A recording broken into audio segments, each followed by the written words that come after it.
2024 ला महत्व वेगळं आहे. आपण कोणाच्या हातात हा देश देणार आहे? आमच्यासारखी माणसं महत्वाची नाही, पण आपण देश कोणाच्या हातात देणार आहे? आपण किती वर्ष काय काय भोगत आलो. साहेब, मी खासदार असताना अमरनाथ यात्रा आपली निघते, फक्त 15 कोटी मिळायचे साहेब. मी खासदार दुसऱ्या पक्षात होतो. आज साहेब 600 कोटी रुपये मिळतात. हा फरक आहे.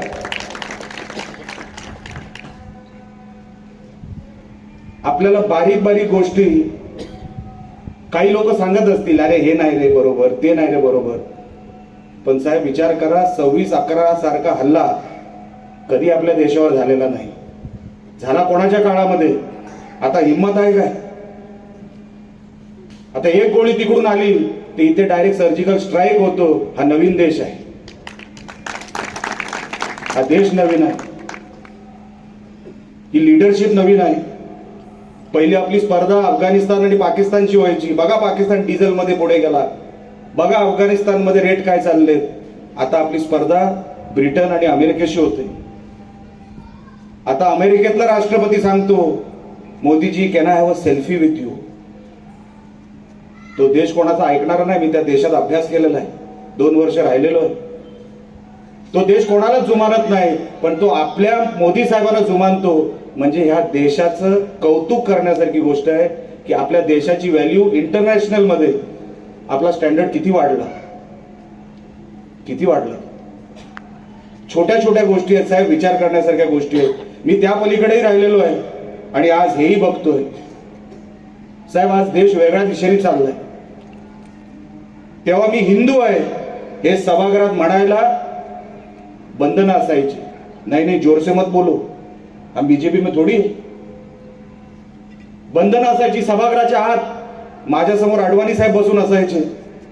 तेव्हा स्वर्गीय सुषमा स्वराजजी तेव्हा आमच्या विरोधी पक्ष नेत्या होत्या. मुरली मनोहर जोशीजी साहेब समोर बसून असायचे. यशवंत सिन्हा साहेब असायचे, जसवंत सिंग साहेब असायचे. काय अप्रतिम भाषणं व्हायची त्यांची. पण जेव्हा ह्या बाजूनी, अरे आम्ही पण हिंदूच होतो, पण सांगायचं नाही, बोलणे का नाही. आज बघा परिस्थिती काय झाली ती.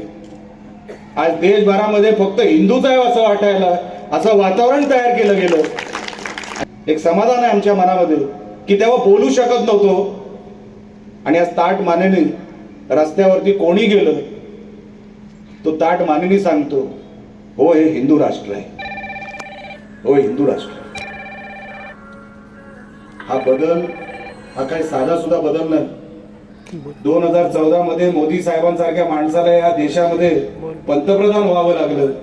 हे सगळे कारसेवक तेव्हापासून ते आतापर्यंत किती लोकांनी बलिदान दिले असतील, काय लोकांनी कुठून आजूबाजूनी गोळ्या गेल्या असतील माहित सुद्धा नाही. ते बिचारे बोलत सुद्धा नाहीत. आमच्या आजी बोलू सुद्धा शकले नाहीत. आणि आम्ही न बोलता न काय करता सर्वात जास्त वेळ माईक आमच्या हातात असतो.